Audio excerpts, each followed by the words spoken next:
Como progredir carga por meses e meses sem estagnação real? Bom, a progressão sustentável de carga, você já sabe, depende de microprogressões consistentes e variações estratégicas de padrão, não de aumento indiscriminado de volume de treino. Nada disso. Se a gente ainda está conseguindo adicionar 1 quilinho naquele exercício, uma repetição a cada tantas sessões, não tem por que você adicionar uma série a mais ou talvez um exercício a mais. Claro, tudo é muito contextual, individualidade. Talvez naquele caso sim, talvez naquele caso não. Mas para uma regra geral, aparentemente não. Se você está progredindo, por que você vai adicionar tanto mais trabalho de uma vez só? O nosso objetivo aqui é como que a estrutura do treino pode manter a progressão de carga no longo prazo e evitar a estagnação de forma precoce. O que o senhor também já sabe muito bem é que passaram-se meses, até mesmo anos, e você está fazendo o mesmo supino, com a mesma carga, com as mesmas repetições, provavelmente o seu físico ainda é o mesmo. Porque o ganho de hipertrofia, o ganho de músculos evidentes, também são um ganho de aumento potencial de força. Então é muito complicado você ganhar músculos e não ganhar um ganho potencial de força. Seja aumentando suas repetições, seja aumentando sua carga máxima. Sim, você consegue ganhar força sem ganhos de músculo, mas o inverso disso tende a ser falso. A progressão de carga não é meramente estética, ela evidencia uma transformação estrutural. Em minha opinião, para indivíduos avançados, ela é o marcador mais objetivo de evolução no treino. Porque é aquilo lá, guys, quanto mais avançado você é, menos treinável você fica. Então, cada vez menos o espelho e a balança se tornam confiáveis. Por isso que nós temos que gerir, fazer a gestão de diversas métricas para estarmos acompanhando o nosso progresso. A sobrecarga progressiva, sem considerar a adição de mais exercícios e mais volumes, vai se dar com o aumento de repetições para uma mesma carga, um aumento de carga para as mesmas repetições. Isso é o que a gente chama de microprogressões. Fazendo 0,5, 1 kg até 2 kg naqueles exercícios, é muito provável que você consiga manter repetições, até mesmo aumentar repetições, dependendo da fase, sendo assim, aumentando de fato a sobrecarga de trabalho e não gerando uma compensação do, por exemplo, você aumentar a carga e reduzir as repetições. De certa forma, você está fazendo uma compensação. Você está reduzindo as repetições e aumentando a carga. Porém, quando você mantém uma variável e aumenta a outra, a tendência é que você esteja, de fato, gerando mais trabalho. Algumas vezes, na minha própria academia, na minha própria rotina, já riram de mim por estar com aquelas anilhinhas de 3 quilinhos, 2 quilinhos, até 1. Mas eu sempre falo, irmão, você está rindo agora. Daqui 12 meses, eu progredindo de 1 em 1 quilinho, vai ficar como, tiozão? Não vai ter pra ninguém. Não vai ter pra ninguém. É de bloco em bloco que você constrói a estrutura. É igual as proteínas e os aminoácidos. Você fornece os blocos e o seu corpo constrói a estrutura. É de pouquinho em pouquinho, irmão. A cada sessão, um pequeno ganho. Ponto. Eu só mexo com roscas de 5, 10 e 20 quilos, só com biscoitão. É isso aí, marombeiro raiz. Vai nessa, continua com o seu mesmo shape, com a sua mesma mediocridade, com essa mentalidade tão retrógrada, não é mesmo? Nem os próprios old schools, Dorian Yates é old school, 1992, primeira Olímpia, concordaria com o senhor. Eu acho que você deve rever os seus conceitos, quebrar algumas dessas suas crenças antigas e abraçar, ou pelo menos olhar o novo. Pois eu sei, o saudosismo, a nostalgia, ela contagia, não é mesmo? As crenças contagiam demais. Porém, se você não se dispor a uma nova experiência, uma nova tentativa, como você vai melhorar? Se mexe sim em time que tá ganhando. Porque o time que tá ganhando, ele se adapta, e ele tem que se adaptar de novo. É assim que funciona. E é aqui que entra a nossa cereja do bolo. Como continuar, seguir com essas microprogressões ao longo de longos meses e semanas? Variação de estímulo para um mesmo padrão. Então a gente vai ter ali 3 uppers. Qual é o comum de hoje? A gente vê 2 padrões de upper e lower. Vamos usar o upper e lower de exemplo por aqui. O push pull legs eu acho que exigiria um vídeo um pouco mais dedicado. Porém, o upper e lower é uma abordagem um pouco mais simples, pois trabalha menos exercícios por sessão. E qual que é o comum? Você vê o upper 1 e o upper 2. Geralmente, comumente, na segunda e o upper 2 na quinta. Lower 1 na terça e lower 2 na sexta. Aqui eu faço uma sugestão, então, da adição de um terceiro padrão de upper e lower. Upper 1, 2 e 3, lower 1, 2 e 3. Uma maior variabilidade de exercícios, uma maior variabilidade para você estar progredindo e estar atrasando aquelas adaptações neurais que ficam mais acomodadas quando a gente repete aqueles mesmos vetores de força. A repetição prolongada do mesmo padrão de movimento acaba reduzindo essa margem adaptativa de longo prazo. Por exemplo, é muito comum a gente não ver upper e lower com mais de 2 padrões de press. Então você vai ter o seu supino principal ou um desenvolvimento, coisas no máximo um desenvolvimento. Ou o seu supino principal ou uma abordagem parecida com a do JP, que seria um outro padrão de press, porém mais fechado, um close grip, ou até mesmo uma dips paralelas. Coisa que no push-pull legs tende a ser mais aceitável, a tal da redundância dos exercícios, que alguns correm tanto, mas elas não são um problema, fique tranquilo. Então aqui a gente não está fazendo uma rotação aleatória, é uma rotação visando adiar o seu platô. Não é trocar exercício por entretenimento, é trocar a função. Então a gente vai ter uma estrutura fixa da sua organização do treino e dentro dela variar os exercícios. Vamos a um exemplo. Já que começamos falando dos press, vamos falar sobre eles. Começamos aí então com um supino inclinado, barra livre. Beleza, esse é o nosso press principal. O seu secundário visando ali pode ser um press no Smith Machine, close grip, reto, fechado, uma dips, paralelas no caso, e pronto. Um press principal e o secundário. Supino inclinado, barra livre, dips, fechou, paralela. Segundo upper, perdão. A gente pode ir para uma hammer incline, que é muito comum a gente ver nas academias, aquela máquina de supino sentada, e ir para um Smith fechadinho. Fechou. Temos os nossos 2 padrões de upper e lower. E o terceiro, Emílio? Qual é esse terceiro que você vai inventar moda, então? Eu sugiro aqui um supino declinado. O supino inclinado ele é muito interessante, porque ele consegue trabalhar toda a porção do peitoral, mas bastante foco no ombro. O supino declinado, ele já tende a ter um foco maior na porção mais baixa ali do peitoral. Então a gente vai estar tirando um pouco desse estímulo do ombro. E como que será que podemos compensar isso? A gente poderia colocar em seguida um supino super incline, né, que visando realmente a porção mais parecido com o desenvolvimento. Vamos lá, supino super incline e desenvolvimento é quase a mesma coisa. Numa barra ou até mesmo no halter, se você não for tão forte assim. Se você for muito forte, vai para o Smith mesmo, ou para uma máquina específica. Tá, mas Emílio, isso vai contra o que você falou sobre as variações de press. Você está quase me dando 2 press principais. Isso é uma verdade que você está me dizendo. Então, você poderia fazer o seu supino declinado, ou quem sabe começar pelo supino super incline, algo que eu não recomendo, pois seria um foco exacerbado na parte clavicular do peitoral. Nesse sentido, eu iria para um que é pouco convencional, o meu segundo padrão. Então seria uma narrow press up, que seria flexões bem fechadinhas, buscando aquele padrão parecido com o Smith. Acredite, é um bom exercício, principalmente se você não o faz. Você não vai ter capacidade de fazer 100, 50 repetições. Você vai travar ali perto das 10. E vai ser um bom padrão de transição para o senhor. E você também poderia adicionar nessa terceira variação, quem sabe o pec deck, o fly ali, um supino, um padrão de crucifixo. Então, fugiria um pouco da proposta, mas não se prenda às regras rígidas. Eu estou querendo te oferecer um caminho, possibilidades para você estudar e estar montando a divisão mais inteligente e mais cabível para as suas individualidades.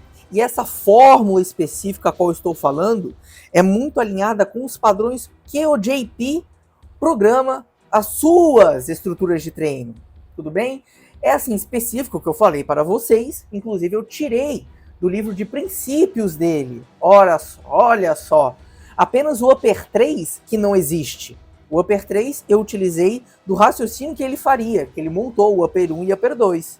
Mas eu não vejo problema nenhum em você colocar o pack deck ali. É uma variação também, é interessante. Costas, nós estaríamos visando um padrão de upper back e um padrão de latíssimo. Nós já sabemos muito bem nesse canal que a distância do seu cotovelo para o seu tronco é o que define o estímulo, o principal foco para o exercício. Então, quanto mais aberto o seu cotovelo, mais upper back e posterior ombro ali você vai estar recrutando.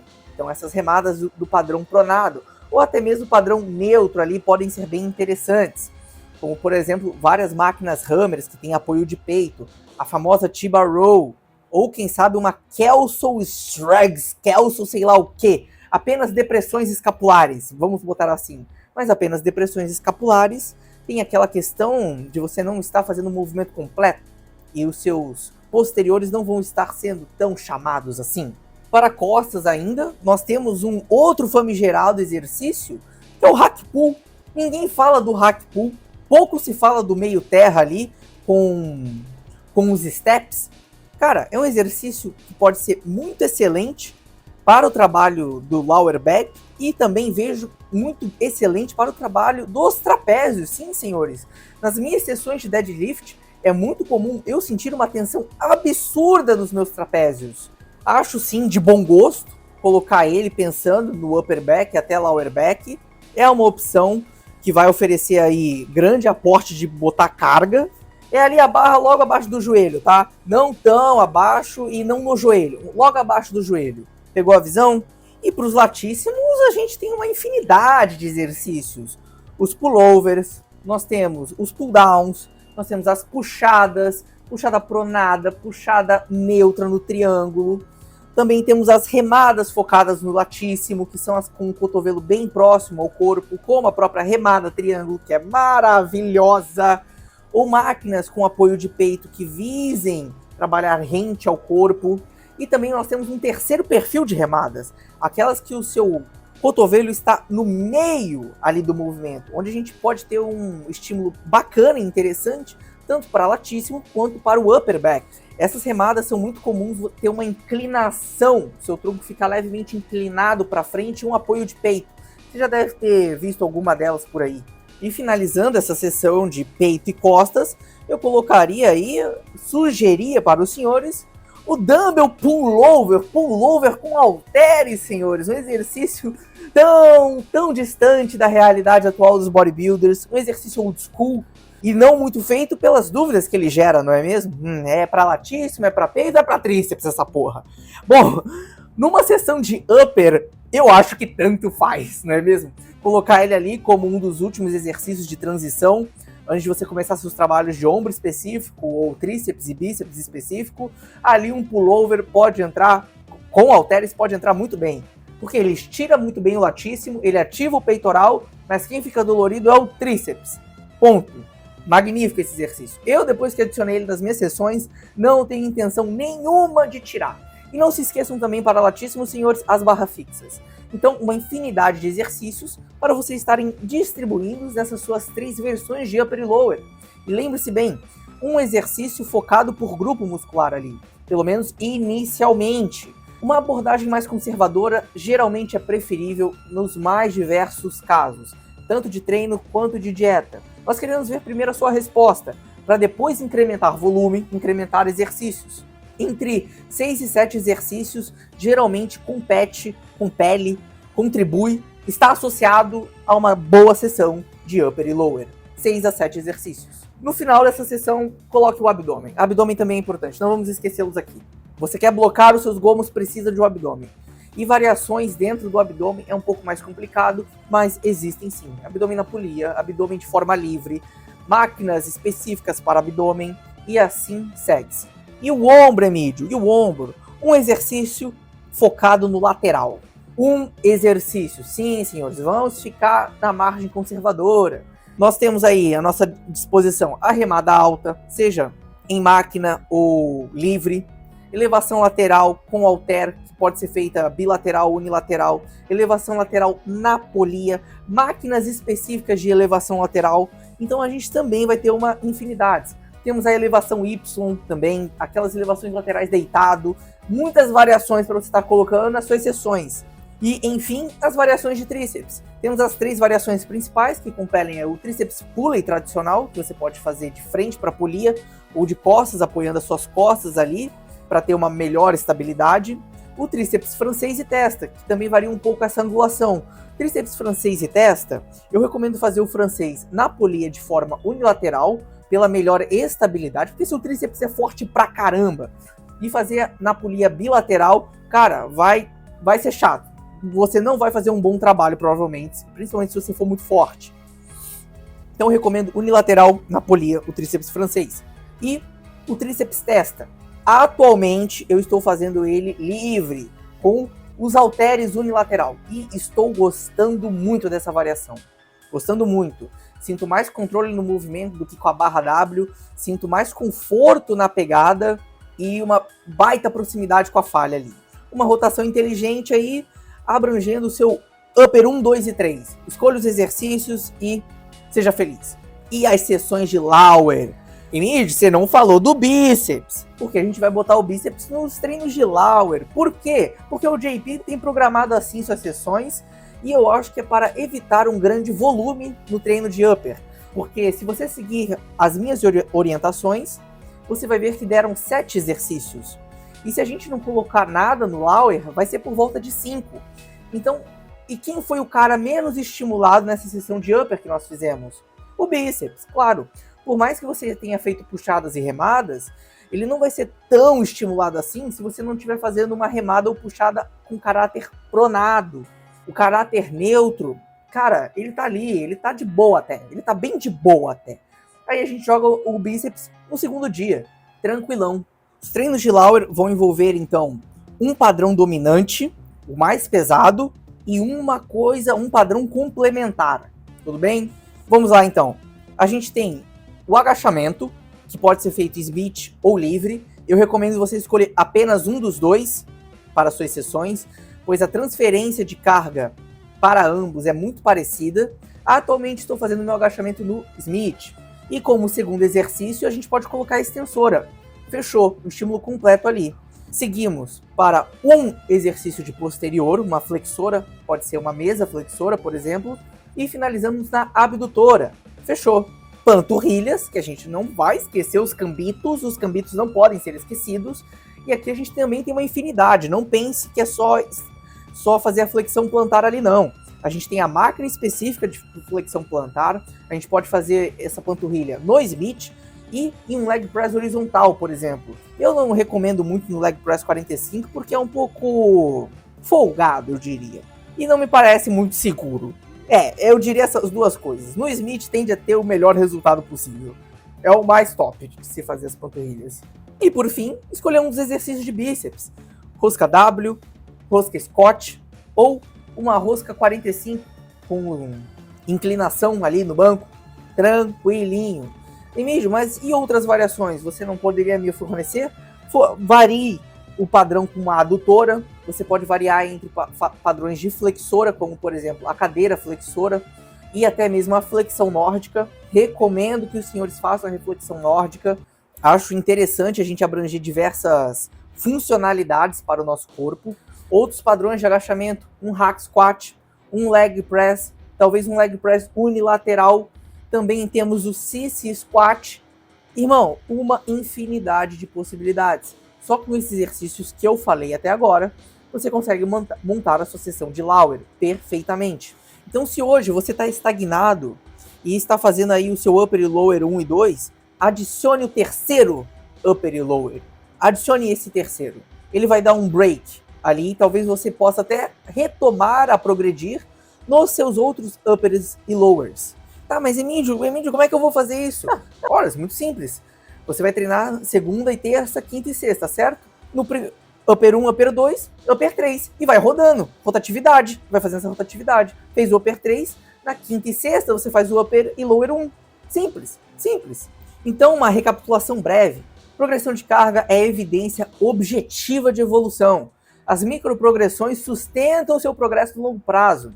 A variação estratégica adia esses malditos platôs. Volume é uma ferramenta e não uma solução imediata.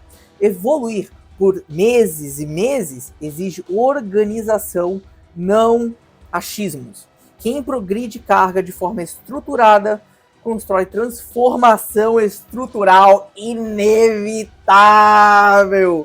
Se você gostou do vídeo, deixa o like e deixa o comentário.